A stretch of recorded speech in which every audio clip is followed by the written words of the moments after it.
तो यहीं पे हम देखते हैं एक लड़की को जिसका नाम होता है लूना। हमें लूना के बारे में बताया जाता है कि यहाँ पे जो लूना है वो जो है यहाँ पे बहुत ही लंबे समय से इस जंगल में रह रही है। यानी कि इसकी उम्र के जो बंदे होते हैं वो जो होते हैं अब तक मर चुके हैं, लेकिन लूना अभी तक बहुत लंबे समय से जिंदा है क्योंकि लूना एक विच है। लूना जंगल में रहती है और साथ ही ये जो है यहाँ पे जो दवाइयाँ है वो बनाती है। वो भी जो है जो मशरूम है उनको जो है इस्तेमाल करके, जिनको लूना खुद ही उगाती है। यहीं पे हम लूना के काव को देखते हैं जिसका नाम टीके होता है। टीके यहाँ पे कह रही होती है कि क्या हम लोग दवाइयाँ बेचने के लिए जाने वाले हैं। तो लूना यहाँ पे बोलती कि हाँ बिल्कुल, हम लोग दवाइयाँ बेचने के लिए जाने वाले हैं। जिसके बाद टीके बड़ी प्यारी सी यहाँ पे एक स्माइल देती है। फिर हमें बताया जाता है कि यहाँ पे जो लूना है वो जो कम से कम 6 महीने में एक बार अपनी जो दवाइयाँ हैं वो बेचने के लिए टाउन में जाती है, ताकि लूना यहाँ पे थोड़े बहुत जो पैसे हैं उनको इकट्ठा कर सके और साथ ही उनसे जो यहाँ पे बहुत सारी चीज़ें खरीद सके और अपना गुजारा कर सके। जिसके बाद हम देखते कि यहाँ पे जो लूना होती है वो जा रही होती है। तभी टीके लूना से कहती कि क्या यहाँ पे वापस आते समय क्या लूना मेरे ऊपर बैठेगी। तो लूना बोलती कि देखते हैं। तभी टीके कहती कि अगर तुम अभी भी चाहो तो मेरे ऊपर बैठ सकती हो, क्योंकि इन दवाइयों का वजन इतना नहीं है। लूना कहती कि नहीं, वापस आते समय देखेंगे। जिसके बाद जो लूना होती है वो जो होती है यहाँ पे जा रही होती है। यहीं पे हमें दिखाया जाता है कि जो लूना का पैर होता है वो जहाँ जहाँ कदम रखती है वहाँ वहाँ पे जो मशरूम है वो जो है उगते जाते हैं। जिसके बाद हम देखते कि फाइनली लूना जो होती है अपने गांव में पहुंच जाती है। लूना जैसे ही गांव में पहुंचती है यहाँ पे ये जो है पूरे गांव में मशरूम के जो निशान हैं उनको जो है उगा देती है। तभी यहाँ पे गांव वाले जो होते हैं इन मशरूमों को देख के बहुत ज़्यादा शौक में आ जाते हैं। तभी हमें एक छोटी सी बच्ची को दिखाया जाता है जो उन मशरूमों के पास जा रही होती है। लेकिन गांव वाले बोलते कि हमें उन मशरूम को टच नहीं करना चाहिए क्योंकि वो मशरूम बहुत ज़्यादा ही जहरीले होते हैं। तभी हम देखते कि जो लूना होती है वो आगे जा रही होती है। तभी लूना के सामने एक तितली आ जाती है। लूना जैसे ही सांस लेती है तितली वही मर जाती है। तभी गांव वाले बोलते कि देखा, सिर्फ उसके सांस के हवा से ही यहाँ पे जो चीज़ें हैं वो जो मरनी स्टार्ट हो गई। तभी हम देखते हैं कि जो लूना होती है वो जो होती है दवाई बेचने वाले के पास पहुँच जाती है। अब सिर्फ दवाई बेचने वाला ही लूना से ठीक से बात करता है क्योंकि लूना की दवाई में बहुत ज़्यादा ही असर होता है। लूना यहाँ पे एक ऐसी दवाई बेचती है जिससे यहाँ पे बुढ़ापा जल्दी नहीं आता। फिर हम दवाई बेचने वाले को देखते हैं। वो जैसे ही लूना को देखता है वो भी जो होता है यहाँ पे एक मास्क को लगा लेता है। मास्क को लगाने के बाद यहाँ पे जो लूना है वो जो है अपनी दवाइयों को दिखाती है। यहाँ पे जो दवाई वाला बंदा होता है ये कहता है कि वैसे तुम काफ़ी सही टाइम पे आई हो लूना, मेरे दवाइयों का स्टॉक आज ही ख़त्म होने वाला था। काफ़ी सारे बंदे शाम को दवाई लेने आने वाले ही हैं। जिसके बाद हम देखते कि वो बंदा दवाइयों को यहाँ पे ले लेता है। लूना को उसके बदले में पैसे मिल जाते हैं। फिर लूना जैसे ही जा रही होती है तभी दवाई वाला बंदा बोलता है कि गेट पे जो मशरूम उगा है प्लीज़ उसको हटा देना। जिसके बाद लूना वैसा ही करती है। फिर लूना अपनी काव के साथ वो जो होती है चली जाती है एक बुक शॉप पे। लूना जैसे ही बुक शॉप पे पहुंचती है, बुक शॉप का ओनर यहाँ पे जो होता है एक एल्फ होता है, जिसकी वजह से वो लूना के अंदर ज़्यादा भेदभाव नहीं करता है। हम देखते कि यहाँ पे जो बुक शॉप का ओनर होता है वो जो होता है लूना को यहाँ पे बुलाता है और कहता है कि तुम्हारा स्वागत है लूना, उम्मीद है कि तुम ठीक ही होगी। तो यहाँ पे लूना बहुत ज़्यादा खुश हो जाती है। और हमें यहाँ पे एक और चीज़ पता चलती कि जब जब लूना खुश होती है उसके सर पे जो फूल है वो जो खिल जाते हैं। फिर जो यहाँ पे लूना होती है ये कहती कि मैं यहाँ पे आज जो किताबें हैं वो लेने के लिए आई हूँ। फिर यहाँ पे जो लूना है वो जो है यहाँ पे किताबों को देखने लग जाती है। तभी यहाँ पे जो बुक वाला बंदा होता है ये कहता है कि वैसे लूना तुमने यहाँ पे आने में काफ़ी टाइम लगा दिया। जब तक तुम यहाँ पे आई नहीं थी जब तक तो बाहर जो हवा है वो जो सांस लेने लायक भी नहीं बची थी, लेकिन सिर्फ तुम्हारे आने के बाद ही यहाँ पे जो हवा है वो अच्छी बन गई है। असल में लूना के जो मशरूम हैं वो जो हवा को प्योरीफाई कर रहे थे, यानी कि हवा को साफ कर रहे थे। लूना बोलती कि आपका शुक्रिया, लेकिन कई बार यहाँ पे इसका असर उल्टा भी हो जाता है, जिस पे बुक वाला बंदा बोलता है कि मुझे मालूम है कि तुम्हारे मशरूम कई बार बहुत ज़्यादा ही बड़े हो जाते हैं और डरावने हो जाते हैं। वो ऐसा इसलिए होता है क्योंकि यहाँ पे जो क्राइम का रेट है वो बहुत ज़्यादा बढ़ जाता है, जिसकी वजह से नेगेटिव जो एनर्जी है वो जो हवा में बहुत ज़्यादा फैल जाती है, और जो बुरी शक्तियाँ होती हैं वो भी जो होती है हवा में बहुत ज़्यादा फैल जाती हैं। जिसके बाद यहाँ पे लूना कहती कि ठीक है, मैं आपकी बात को समझ गई हूँ। तभी हमें बताया जाता है कि आखिरकार लोग लूना से नफरत क्यों करते हैं। असल में बहुत समय पहले की बात है, जब ये किंगडम बनने की कंडीशन में था। उस समय यहाँ पे बहुत ज़्यादा ही लोग क्राइम करते थे। तो इस किंगडम के राजा ने यहाँ पे एक विच से शादी कर ली थी, जिसके बाद यहाँ की क्वीन बन गई एक विच। फिर जो विच है उसकी शक्तियों से इन्होंने सारे किंगडम के बुरे बंदों को ठीक कर दिया। लेकिन जैसे जैसे टाइम बीता, कुछ बंदों को ये बात बिल्कुल हजम नहीं हो रही थी कि यहाँ पे कोई विच जो है एक क्वीन है। जिसके बाद उन लोगों ने प्रोटेक्ट करना स्टार्ट कर दिया। फिर धीरे धीरे सभी बंदे यहाँ पे जो है विच को बुरा समझने लगे। किसी को भी पता नहीं कि यहाँ पे कौन कितना अच्छा है। अब यहाँ पे जो बंदे हैं उनको ये तक पता नहीं कि अगर लूना इस टाउन में ना आए तो वो टाउन वाले बंदे बचेंगे ही नहीं। लेकिन लूना कभी भी ये हक नहीं जताती कि वो कितनी अच्छी है उनके लिए। फिर हम देखते कि जो लूना होती है वो जो होती यहाँ पे जो पैसे हैं वो जो है देने लग जाती है किताबों के। तभी वो बंदा कहते कि रुक जाओ, मुझे आज तुमसे पैसे नहीं चाहिए। असल में मुझे यहाँ पे तुमसे जो है एक काम है। असल में मेरे पास कुछ किताबें हैं जिनके ऊपर बहुत ज़्यादा ही कर्स मैजिक लगा हुआ है। मुझे लगता है कि इनके ऊपर बहुत ऊंचे दर्जे का श्राप है, इसलिए मैं चाहता हूँ कि तुम इन श्रापों को ख़त्म कर दो। फिर लूना उन तीनों किताबों को देखती है और वो जो होती है उनके जो कर्स है उसे जो यहाँ पे चुटकी बजाते ही ख़त्म कर देती है। वो उन कर्स को यहाँ पे खा जाती है। जिसके बाद यहाँ पे जो बुक ओनर होता है ये कहता है कि तुम्हारा बहुत बहुत शुक्रिया, अगर तुम चाहो तो यहाँ पे मेरे से किताब भी जो है ले जा सकती हो। जिसके बाद हम देखते कि यहाँ पे जो ओनर होता है वो जो होता है किताब को दे देता है। फिर हम देखते कि लूना किताब को लेके यहाँ से चली जाती है। लेकिन लूना के जाते ही हमें यहाँ पे शॉपकीपर की हकीकत पता चलती है। असल में शॉपकीपर भी पूरे गांव वालों की तरह ही था। वो लूना के सिर्फ मुंह पे अच्छा बन रहा था, वरना पीठ पीछे तो वो यहाँ पे लूना की उन चीज़ों को साफ कर रहा था जिसे लूना ने छुआ था। लूना कहती कि भले ही वो यहाँ पे गांव वालों की तरह है, लेकिन कम से कम उसने मेरे जाने का इंतजार तो किया। मुझे इसी बात से काफ़ी खुशी मिली। तो देखा दोस्तों, अगर लूना चाहती तो यहाँ पे उस बंदे का बिहेवियर देख के बहुत ज़्यादा ही दुखी और मायूस हो सकती थी, लेकिन लूना ने यहाँ पे ऐसा नहीं किया।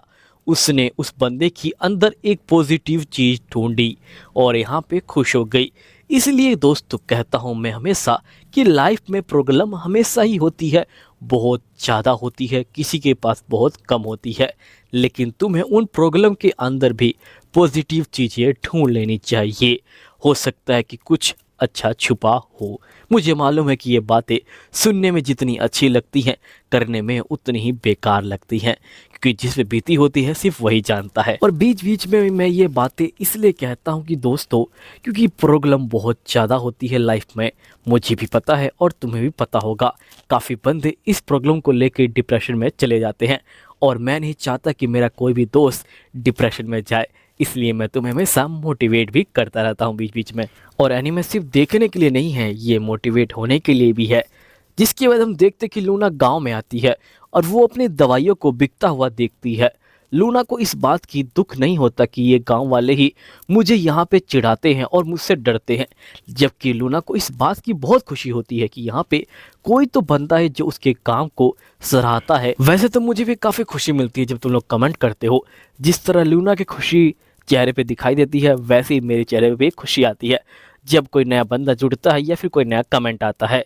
और जिसके बाद हम देखते कि जो लूना होती है वो ध्यान देती है एक बंदे के ऊपर जो यहाँ पे एक टांग से अपाहिज होता है, यानी कि उसकी एक टांग नहीं होती, वो एक लकड़ी की टांग से यहाँ पे स्ट्रगल कर रहा होता है। लूना के पास इतनी पावर होती है कि वो जो एबिलिटी है उससे जो है यहाँ पे किसी भी ऑर्गन को रीजनरेट कर सकती है। जिसके बाद लूना सोचती है कि वो उस बंदे की हेल्प करेगी और उसी की तरह लाखों बंदों की भी हेल्प करेगी। अब लूना इसी उम्मीद को लेके पहुंच जाती है एक दुकानदार के पास। वो उसको बोलती है कि मैं यहाँ पे एक ऐसी दवाई बना रही हूँ जिससे यहाँ पे ऑर्गन जो है दोबारा रीजनरेट हो जाएंगे। लेकिन उस दुकानदार को यकीन नहीं होता और वो कहता है कि मुझे माफ़ करना, लेकिन मैं इस तरह की दवाई नहीं बेच सकता हूँ। फिर लूना जो होती है बाहर आ जाती है। तभी लूना अपना दिमाग लगाती है और वो यहाँ पे थोड़ा सा मैजिक करती है और एक मशरूम को पैर हाथ दे देती है और उसके पीछे यहाँ पे एक नोट लिख देती है और वो यहाँ पे दवाई को भी बांध देती है और उस बंदे को ढूंढने के लिए भेज देती है जिसके पैर नहीं है। वैसे तो लूना चाहती तो ये काम खुद भी कर लेती, लेकिन लूना को पता है कि वो बंदा इससे डर जाएगा, इसलिए लूना मैजिक का सहारा लेती है। फिर लूना जैसे ही यहाँ पे घूम रही होती है तभी वो एक क्यूट से कपल को देखती है जो यहाँ पे बहुत ज़्यादा ही प्यार में डूबे हुए होते हैं। और वो इतने प्यार में डूबे होते हैं कि उनको किसी और चीज़ का होश ही नहीं रहता। हाय, ये प्यार सुनने में ही कितना प्यारा लगता है। मुझे मालूम है कि तुम लोग कहोगे कि भाई अब प्यार आ गया है, एनके अपना जलवा निकालेगा। तो हम देखते कि लूना जैसे ही उन कपल को देखती है उसके अंदर यहाँ पे अजीब सी हलचल होती है जो यहाँ पे बहुत ज़्यादा ही तेज होती है। लूना को भी लगता है कि उसके पास कोई पार्टनर होना चाहिए।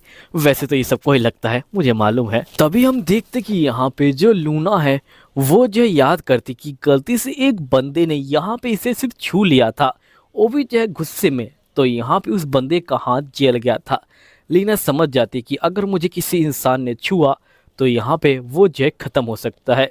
जिसके बाद लीना यहाँ पे प्यार का ख्याल अपने दिल से निकाल देती है। लेकिन दोस्तों, लोग कहते हैं ना कि जब तुम किसी चीज़ का ख्याल अपने दिल से निकाल देते हो वही चीज़ तुम्हारे पास चली आती है।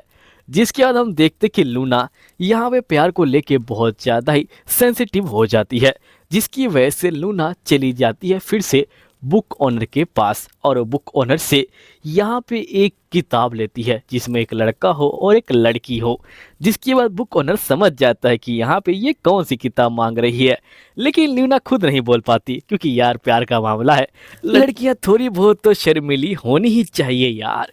जिसके बाद हम देखते कि यहाँ पे लूना की टोपी बोलती कि इसे एक लव बुक चाहिए।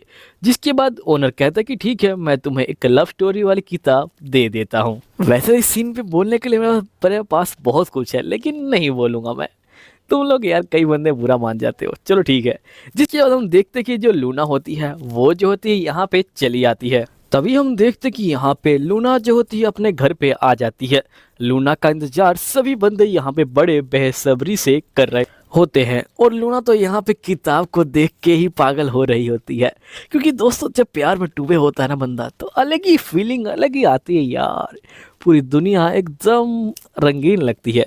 हाँ, ये मत सोचना कि मैं प्यार में डूबा हुआ, नहीं नहीं, मैंने सिर्फ प्यार अभी तक एनिमे में ही इमेजिन किया है, रियल में तो अभी तक कुछ हुआ नहीं है, सिंगल ही हम लोग। जिसके बाद हम देखते कि यहाँ पे लूना जो होती है जो शूरवीर की कहानी है वो पढ़ रही होती है। एक ड्रैगन होता है और यहाँ पे लड़ाई चल रही होती है।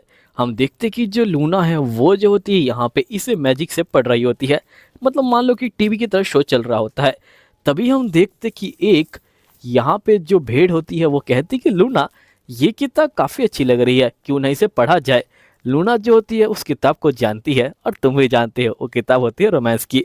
फिर लूना अंदर आती है और लूना का कंफर्ट लेवल देखो। लूना यहाँ पे बहुत आराम से अपनी जो बिल्ली होती है उसे बड़ा करती है और उसके गोद में बैठती है, जैसे कि यहाँ पे हम लोग किसी टेडी बियर को लेके चलते हैं और बड़े आराम से उस लव सीन को एंजॉय कर रही होती है।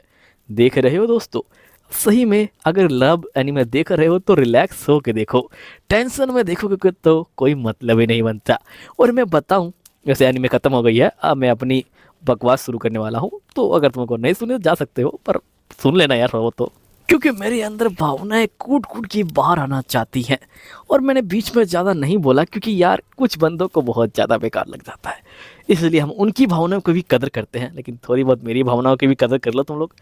तो यहाँ पे ये प्यार की फीलिंग ही अलग होती है दोस्तों। तुम लोग देख ही रहे हो कि लूना के गाल लाल हो गए हैं सिर्फ यहाँ पे स्टोरी पढ़ते वक्त, तो कमाल है। वैसे मैं बयान तो नहीं कर सकता हूँ, जिसको हुआ हो तो थोड़ा बहुत बयान कर देना। चलो फिर अब इसी इंस्टेंट फीलिंग पे एक शायरी तो बनती है। वैसे तो दो सुनाऊंगा, एक लूना की शर्माने वाली अदा पे और एक पहले प्यार पे। तो ये है शायरी नंबर 1, उनकी शर्माने वाली जो अदा है उस पे। जब वो यहाँ पे जो प्यार से अपनी नजरें झुकाती हैं, बिन कही यहाँ पे लाखों बातें कह जाती हैं। जरूरत नहीं उन्हें किसी मेकअप या फिर किसी दिखावे की, वो तो बस एक मुस्कुराहट से ही यहाँ पे कयामत ढा देती है। देखो यार, तुम लोगों का तुम्हें पता नहीं तुम्हें शायरी अच्छी लगती कि नहीं। हाँ, 2-3 बंदे कमेंट तो करते हैं कि शायरी अच्छी है, तुम लोग शायरी को थोड़ा एंजॉय करो। मैं तो एंजॉय करता ही हूँ। चलो अब शायरी हो जाए। कौन सी शायरी थी यार वो? हाँ, याद आ गया, पहले प्यार के ऊपर।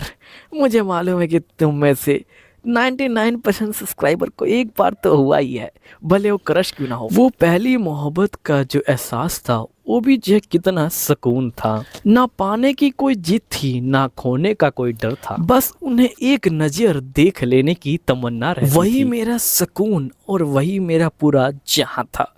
तो दोस्तों यहीं पे वीडियो ख़त्म हो जाती है। और तुम लोगों ने एक लाइन को नोटिस किया होगा कि मैंने बोली थी कि यहाँ पे प्यार और ज़िद में बहुत फ़र्क होता है। दोस्तों देखो, प्यार मतलब प्यार यार।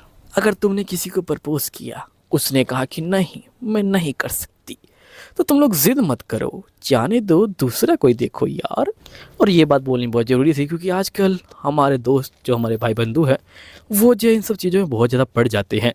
और यहाँ पे वो किसी एक लड़का या फिर किसी एक लड़की के पीछे पड़े रहते हैं, और फिर ये उनको नहीं देखते जो उनको सही में प्यार करता है, यानी उनको नोटिस कर रहा है, वो चाहता है कि वो आके बात करे। अगर वो लड़का या फिर लड़की उससे बात करने जाते भी हैं, तो बंदा ये कह के इनकार कर देता है कि मुझे कोई और पसंद है, भले उसे कोई पसंद करे या ना करे। चलो ठीक है दोस्तों, अब मैं ज़्यादा ज्ञान नहीं दे सकता क्योंकि वीडियो बहुत लंबी हो गई है। चलो ठीक है, बाय बाय, सायोनारा।